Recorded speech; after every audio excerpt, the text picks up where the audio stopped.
Tonight on KGW News. The moment a Gresham family says ICE officers broke into their home looking for a man who doesn't even live there. You know, they cry and they shake in fear because of, they couldn't do anything. She lived that moment with her baby. Plus, a health warning after measles turns up in local wastewater.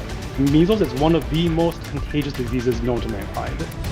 Then, call it a hotspot for sharks. Having an abundant number of sharks is something to be very excited about. As we tag along with researchers working to unravel the appeal of this corner of our coast. And later, we need players who can read the game and be intelligent basketball players. the coach known for his innovative style now ready to lead the Portland Fight. Good evening, thanks for joining us. I'm David Molko, and first at 11 we are just hours away from a protest expected to bring thousands to Portland streets, part of the so-called No Kings demonstrations happening in cities across the country. Portland police say they are expecting a peaceful crowd, though they tell us it could be large and potentially impact traffic. Now, this comes as President Trump appeals to the U.S. Supreme Court, asking justices to allow him to deploy National Guard troops in U.S. cities. And while that appeal deals with a case out of Chicago, it could have significant implications on what happens on the ground in Portland. Meanwhile, one state lawmaker is responding to an escalation of ICE activity in Oregon by calling for a special legislative session. Representative Ricky Ruiz wants to prevent agents from coming onto school grounds, for example, and wants to force agents to identify themselves. And he's highlighting one case caught on camera in his district. Tom McCarty is live outside the ICE building in South Portland with that video and one family story. Alma? Yeah, David, just 2 days ago, two men from Gresham were detained, taken and processed quickly through this ICE facility here behind me in South Portland, and then transported all the way up to Tacoma, arrested after video shows that agents broke into their home, really broke down a bedroom door to get at them. And all of this as those agents told them that they were looking for someone else entirely. Police! Police! Hands up! Hands up! Hands up! Hands up! Shocking video inside a Gresham apartment Wednesday afternoon. Manos arriba! Manos arriba! Venga aquí! Masked federal agents demanding two men exit the room. A baby crying in the background. Manos arriba la cabeza! Sal pa' fuera! Sal pa' fuera! Sigue caminando! Mari Cruz, the one behind the camera, as her stepfather and brother are taken into custody. You'll hear her aunt translating. Nos hicieron todo eso porque no fue correcto. And so she's still a little, panic, and she feels like really sad because she's reliving that moment. Something could have went wrong and they would have, came in shooting the guns and something could have happened to the baby. Or if they would have took her, nobody else was here, where was her baby gonna go? The agents, she said, had been looking for someone else. Como una hora gritando que saliera Israel, saliera Israel. They were outside for like an hour, keep saying, Israel, come out, come out. And they said, well, they didn't know any Israel. No Israel lives here. Nobody by that name lives here. But that didn't stop agents from breaking in the back door and breaking down a bedroom door, grabbing Arturo and Napoleon, both originally from Mexico. The family says Napoleon has an open immigration case and work permit. Arturo is undocumented. Hey, I need one in here with me. Agents kept Mari Cruz in another room. Why don't you put the phone down? Yeah, we're in your house right now. Her mother, Gloria, took this video later that day, walking through the damage inside. Se llevaron a mi hijo tiene un caso abierto con inmigración. Se duele mucho esto. So she's saying that she just wants it to be known that it's happening and that to prevent it from other families going through the same thing, because she never expected something like this to happen to her. I mean, I just can't imagine what the family's going through now and what they went through at the time. Oregon State Representative Ricky Ruiz, who represents Gresham, has been in contact with the family, calling the agents' actions cruelty in a social media post. They showed up with like war-ready equipment with high-caliber guns. Like, that's a situation you do for a high operation. They were looking for someone who, I don't know what the record has showed, but he wasn't even there. All right, both of those men in the video, they are currently detained at the ICE facility up in Tacoma, the Northwest Processing Center. We reached out to the Department of Homeland Security for a comment not only on the video but also on these cases. We have not at this time heard back. Meanwhile, Gresham police did know that there was immigration activity happening on the ground in that area, but said that they were not in any way involved with that enforcement. However, there was a hit and run crash in that area around the same time that they did respond to, as they said somebody was trying to evade the feds.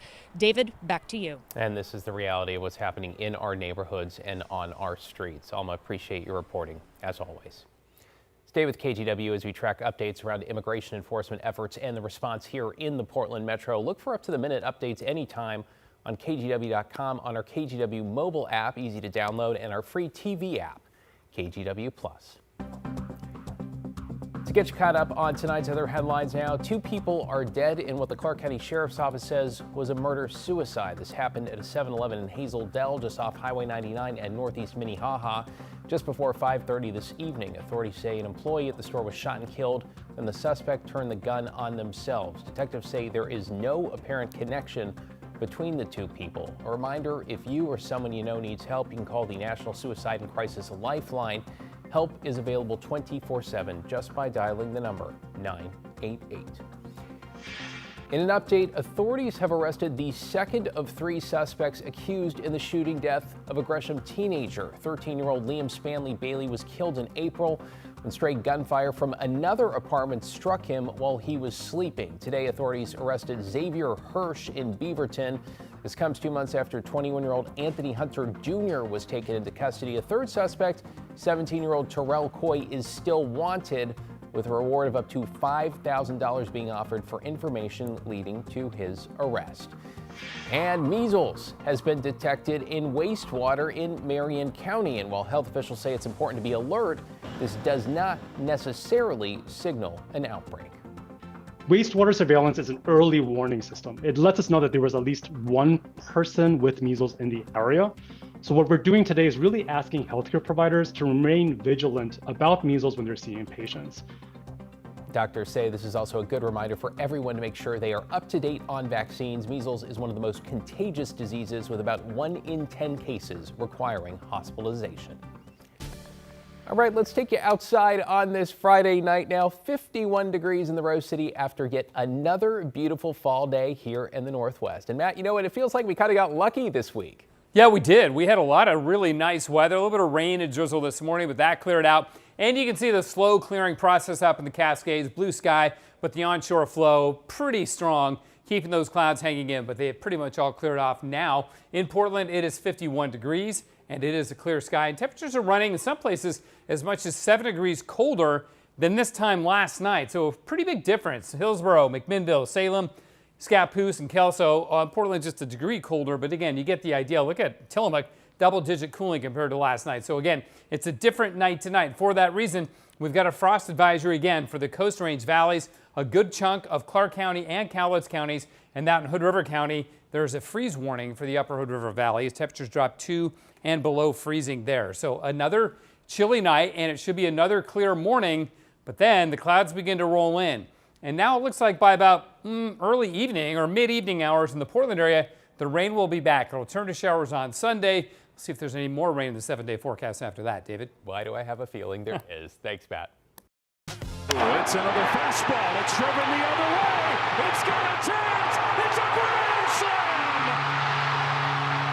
Wow, it turns out that moment was arguably one of the biggest in Mariners history, with Gito's 8th inning grand slam, putting the Mariners back in the lead in the ALCS. Feels good for a lot of fans, right? Cal Raleigh also getting his 64th homer in the same inning. And we'll just say the Blue Jays went down in Game 5, 6-2. That means the M's lead 3-2 in the best of 7 with just one more win to punch their ticket to the World Series for the first time ever. Game 6, Sunday in TF.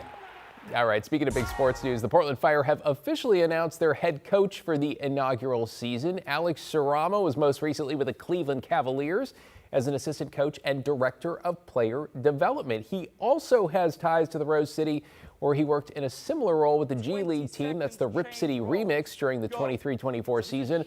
Zarama, who's from England, also worked with the Portland Fire's GM in Europe.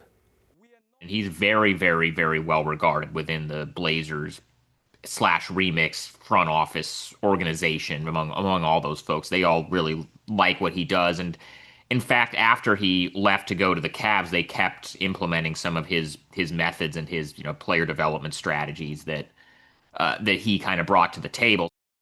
And now he's got to get to work because the relaunched Portland Fire is set to begin play next May.